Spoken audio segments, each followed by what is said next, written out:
Hello and welcome to Automotive Fridays here at the Cardone Group. How are you, everybody? And hope you guys are getting ready for a great weekend. We are looking to 10x your Automotive Friday. And today we're talking about something near and dear to every car salesman's heart. That's right, the write-up. How are we going to get more of them? What are we going to do to get there and make it work? What are we going to do to get there and make it count? That's what we're going to do today. We're going to look at 10x in your write-up. So, last week we had a couple of things. We gave away, I don't know, probably 10 or 15 books. We gave away 2 tickets to the Cardone Institute that's coming up April 8th. So that's coming up. Check out our website, thecardonegroup.com. In the store, there's some seats to the school that are still available. So definitely want to make sure that you guys are taking advantage of that. Let's talk about write-up. Let's just jump right in. Let's get right on it. Let's figure out where we're at. So write-up and presentation of figures. You know, one of the things that is amazing to me still to this day and age is that I'll go to dealerships and the salespeople there will struggle with getting customers into the write-up. Here's what we know. If you don't write them up, you can't sell them a car. That's it. That's all there is to it. You have to write them up before you have an opportunity. So what do we need to do? We need to get out of the way at the beginning, right? And we need to make sure that we're doing everything in our power to get the most people we can through the process and into the write-up. I was telling a story the other day, and I like to tell stories, and I was talking about Sam's Club.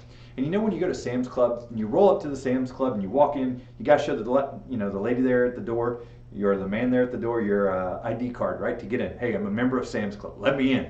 Now, what they don't do at Sam's Club, they're not sitting there going, hey, if we let you in, are you going to buy some stuff today? They say, do you want a shopping cart or do you want a flatbed?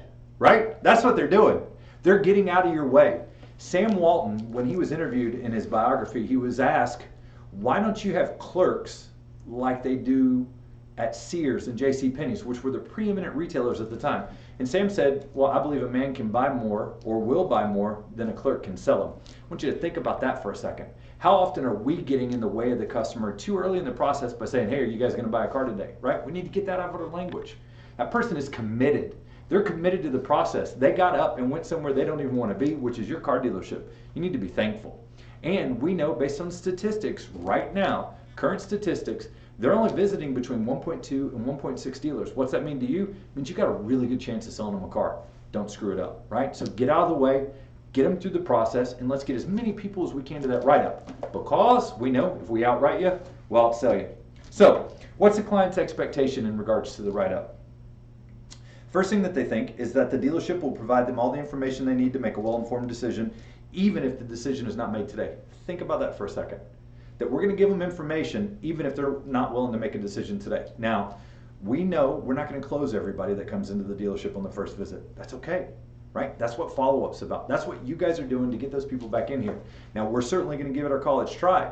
And what I believe, beyond a shadow of a doubt, is that if you get a customer to a write-up, you've got about a 50% chance that you'll close the deal. But you got to get them to the write-up. Now, there's another thing that they believe is that clear, fully disclosed pricing and choices, including lease and retail payments, will be shown to them. Think about that for a second. What does it mean to be clear, fully disclosed, right? Does that mean that we're not telling them the interest rate, we're not telling them the term, not telling them the rebates, right? Any of that information that we can give them is going to help us get those deals closed. Because believe it or not, full disclosure equals full transparency, full gross, and full volume, right? Don't make the customer ask for something and feel like you're hiding it from them when you get to the negotiations. They feel that any pricing information that's provided to the client would be done so in writing, right? We don't want to have negotiations where we're out fender trading at the car and we're talking about pricing. We need to do it in writing, because in writing is the only place that you can ask the customer to purchase, right? That's where we can get their signature and we can move forward with it. And that there'll be no games with pricing. One of the things that customers told us that they hate is when dealers write today only on the worksheet. Now, sometimes at the end of the month, it might be legitimate that the rebate might be changing, right, going into the next month. There's nothing wrong with telling the customer that, but we don't want to go into this where we're actually saying to them, hey, it's today only. You can't get this price tomorrow, right? So what are the key elements? Well, number one, you need to smoothly transition from the selection and demonstration to the write-up, and you're going to use trial close. We like to call them transition statements. There's a whole bunch of them. We're going to go through some of them. We're going to talk about some of my favorites, and hopefully some of these will be your favorites as well. But we want to make sure that we're very smooth. Now, how do you get smooth in a transition statement? How do you get smooth in a situation like this? You need to practice, right? We don't want to practice with the customer, right? Don't try new trial closes with the customer. Work them out with your partner and your friends before you get out there, all right? We want to provide the client choices that are fully disclosed and negotiate logically in a non-confrontational manner towards an agreement that is acceptable to both parties. Okay, so it's pretty simple. When we get to the write-up, make sure that you do it fully disclosed. Okay, and then here, ultimately, this is something that you can choose, is to commit to 100% write-up. When I was working in stores, I would see salespeople that would come up, and they would know that if they were talking to Bobby, Bobby's one of the sales managers, and they had somebody they didn't want to write up, they'd just tell Bobby, hey man, his wife's not here. I don't need to write him up, right? They might have been talking to Billy. Billy's another sales manager, and they'd say, hey, look, this guy ain't got no money down. He ain't got no money down, right? So they knew what to say not to write up a customer, which I don't understand, because ultimately, what's the single biggest driver in regards to your sales opportunities? It's writing somebody up, right? When you're a salesperson, you gotta get them to the write-up. Get them through the process, get them moving deeper into the deal, and then get to the write-up, because that is where we're gonna get paid, okay? So, let's talk about some of the key steps, right? You can't close what you don't write. It's just that simple. We have to be prepared to present figures to as many people as we possibly can. How do we do that? Well, we have to use the present figure stage as an opportunity to establish good communication, provide the client with information, and impress the clients with the thoroughness of your proposal, right? Another thing that's absolutely critical here is that as we transition into the write-up, one of the single biggest impacts here is time. We don't want to leave the customer alone for a long period of time, okay? If you have to disappear because you've got to go find somebody to write up a deal and you're not back for 15 or 20 minutes, man, we're costing ourselves opportunity. Have to be super careful about that. Really big thing there. So we want to make sure that we're making that transition smooth, right? How does that look like? What does the transition look like? Right, when we come back from that test drive and we're pulling up and we say, hey man, go ahead and park right there in the sold row, right? I know it's old school, but hey, guess what? It's still fun. So we say, hey, park right there in the sold row, right? Pull right up front. When we get there and we get into the dealership, we get out of that car and we're looking at the car, remember the alternatives that we were talking about last week? Well, we can use those alternatives as our final trial close, right? And it goes something like this. Hey, by the way, would you consider a car like this doesn't have the alloy wheels? It'll save you about $1,500. Very small increment here, right? Save you about $1,500, maybe about $30 a month in payment. No, I really like this car. Great. What'd they just tell you? They're ready to go. Now, we also, as we said last week, we just set the floor for the negotiations. If this customer gets engaged and they start negotiating and they want more than $1,500 off, guess what? We say, hey, no problem. Let's go look at that car I was telling you about that doesn't have the alloy wheels. It'll save you $1,500. Now, Derek, I want this car. Excellent choice, sir. You deserve it. And then we can go right into the close from there. We're going to talk more about that technique in the negotiation segment. It'll be coming up in a couple of weeks. Okay? So now we're back. We say, hey, would you consider that car without the alloy wheels, save you about $1,500, maybe $30 a month in payment? No, I like this car. This car I like. Great. They just said yes to this car. That was your final alternative, and that's setting us up for the negotiation experience. Now, as we start to transition inside, we like to make a statement, just a very simple statement. Hey, follow me inside. I'll show you how easy it is to do business here. By the way, and this is where we start adding on to the trial closes, are you going to be titling this in your name, your wife's name, or both names? Right? And we're going to use that address you told me earlier, the 103 address. That's going to be where we're going to title the car? Yep, absolutely. Fantastic. And tell me, what did you like most about the car that we just drove?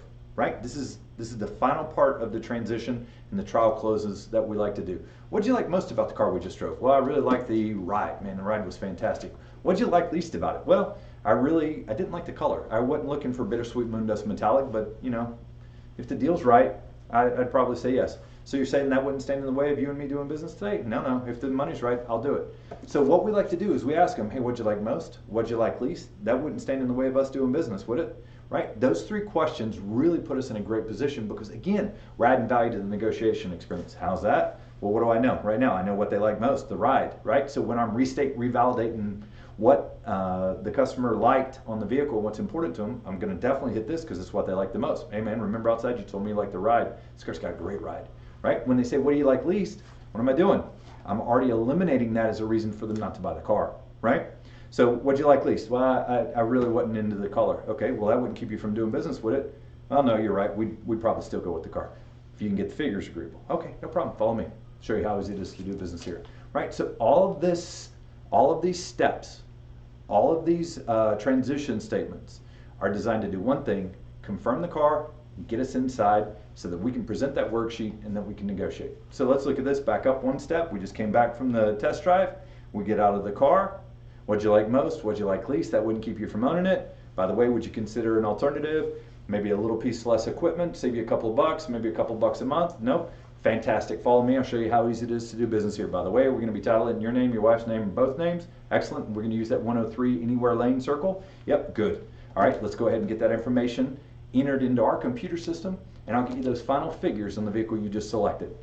So I've gone through a whole lot here. I've thrown it at you really quickly, and I want to hit that last piece that I just said. Every single one of you that's watching this probably uses some sort of CRM system, right? You're using something to capture that customer's information. Now, ideally, when you come back in and you sit down at that CRM system, you're going to get the rest of the information plugged in so that your manager can get you those figures quickly without you having to leave the customer by themselves. Now, the way that we set it is important, right? What did I say?